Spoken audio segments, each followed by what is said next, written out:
Version of my journal. I'm Steffanie Rivers. Come on into the conversation. I'm multicasting on several platforms, so you could be watching on YouTube or LinkedIn, Facebook, and I'm adding Instagram finally. So I wanted to say thanks to my subscribers and happy holidays to you. I'm getting ready for the Anita Baker concert coming to the AC. So I don't have a lot of time, but I did want to step in and talk to you a little bit about something now. Question to you. If you knew that the only way for Black people in America to harness their political power, their financial power, and to claim the 40 acres of land and a mule promised to freed slaves during Reconstruction could happen only if the 3.9 million Black people in America were to move to the southeast region of the United States, would you be willing to make the move?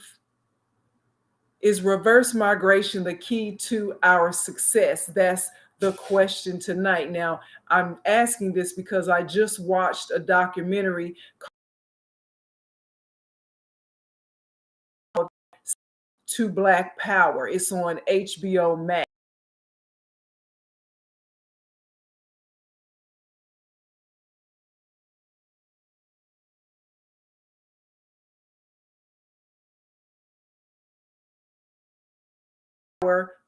In the United States would only happen if we moved back to, or if the 3.9 million people in the United States would return or move to the southeastern United States. Now, why the southeastern United States? That's because that's where most African Americans, and I pulled that up prematurely, that's where most of the African Americans in the United States have established power positions. It's where most free slaves migrated away from to escape overt racism, in search of better opportunities in the West and the Midwest after the Emancipation Proclamation. So many of those people, our family members, left behind land, budding businesses, and other property that we have never been able to reclaim, rebuild, recreate anywhere else.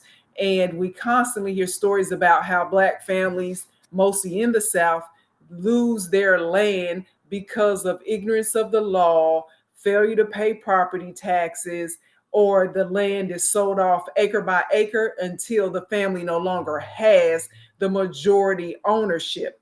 And these issues could be alleviated if the family lived on the land they owned and worked together to preserve it. So, is Black migration the answer? But if Black people start to migrate back to the Southeast, nearly 4 million of us, or even just half, move to either Louisiana or Mississippi or Alabama, Georgia, North Carolina, South Carolina, and Virginia, or Maryland even, or Delaware even. Charles Snow says that Black people could create and control the sector that would be basically our own reparation package. Excuse me. So we wouldn't need to wait on politicians to do it. So if you haven't done so, be sure to like, share, and subscribe so that when I post new videos, you'll be the first to know. This is Charles Snow on the right, and this is just a family that is migrating out of the South, going somewhere in search of better opportunities. So Charles Snow, he is a columnist with the New York Times, and he grew up in Louisiana, and he lived in Brooklyn for 25 years before he moved to Atlanta, where he lives now, doing what he says that Black people should do: move back to the Southeast.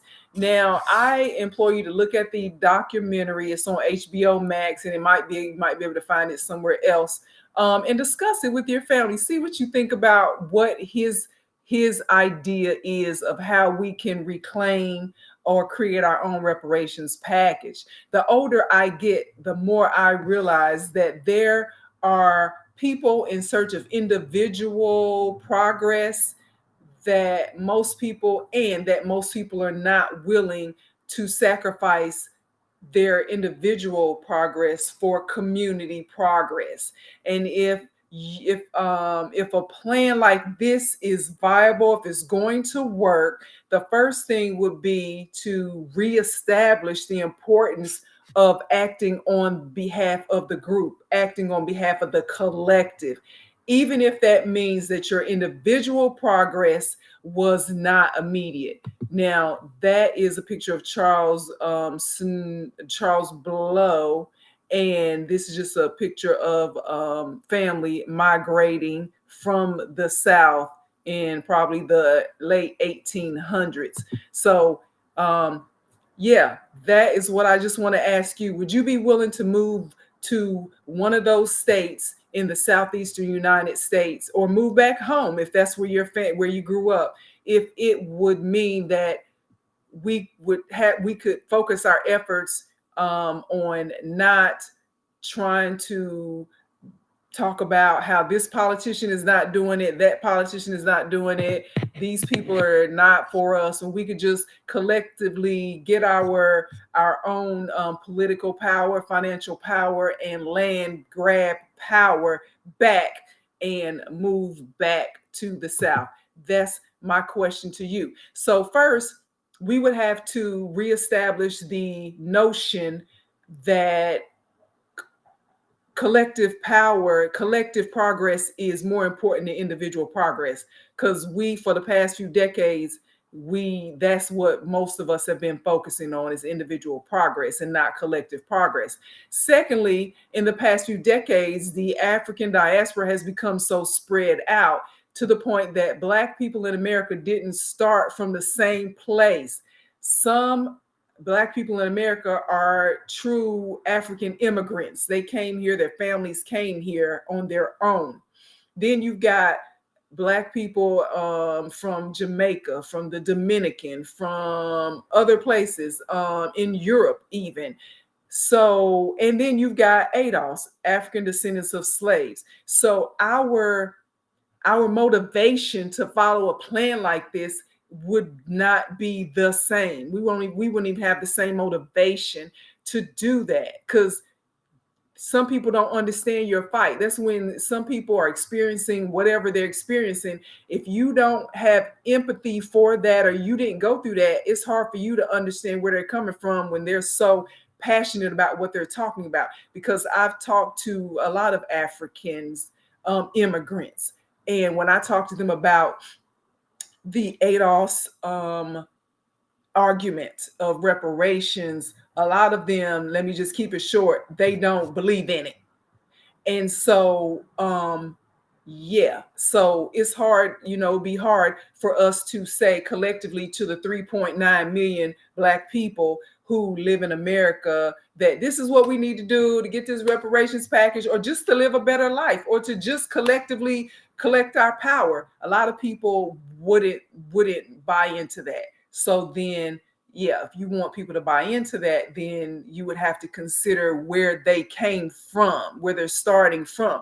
So I'm sure that we can agree that most accomplishments in life are done by building a team with a common goal. Even if the goal is worthwhile, if we don't have enough people who believe in it and are willing to work towards it, it's not going to work. It's going to fail. I don't care how good it is.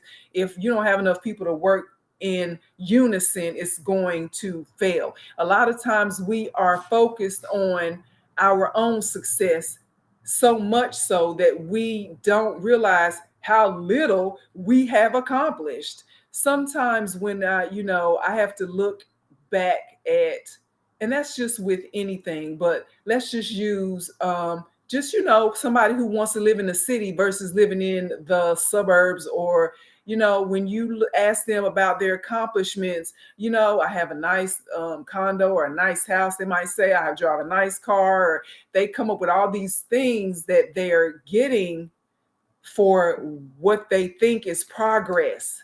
But when you look at what you had to give up to get that little bit and how much it's actually costing you or that person, then it's like, well, I ain't really accomplished that much. Okay, creature comforts, but what am I accomplishing in the long run? And so we have to get people to realize that maybe some of the things that they're thinking that they accomplished individually, when it is compared to the whole collectively, that their efforts should be focused, or we need to be more community oriented. And that's what I want to leave you with today. Just a short message about it. Whether it's a family, women working or working out, your children going to public school versus you homeschooling them. There's different ways you can look at it. What are we accomplishing by doing these things as individuals?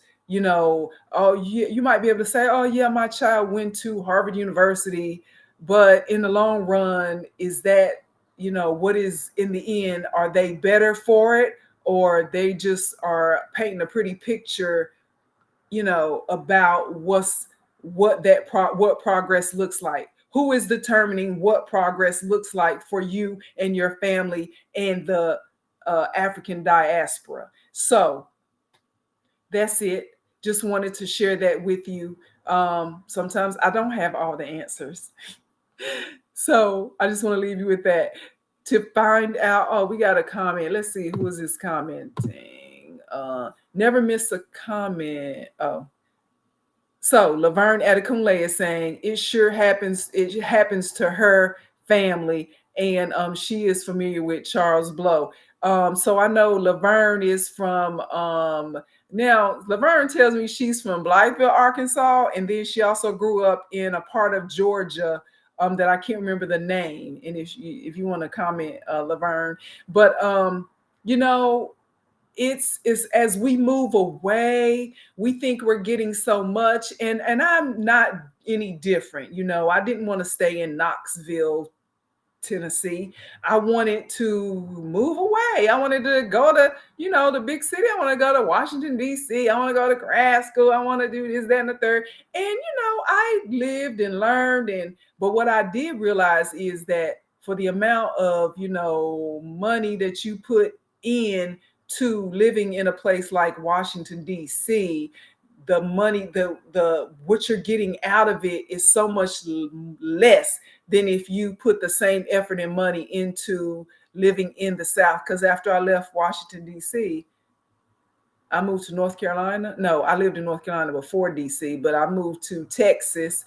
So, just different regions of the country offer different benefits. But I will say, when you go to these big cities and these metropolises, and you call yourself getting more out of life, you have to look at the quality of life and what you could accomplish if if you'd have stayed with the family in a certain area, or built a family business. All those things matter. So to find out more about the things that I care about, you can go to the written version of my journal. It's at eurweb.com. Thanks, and have a super day.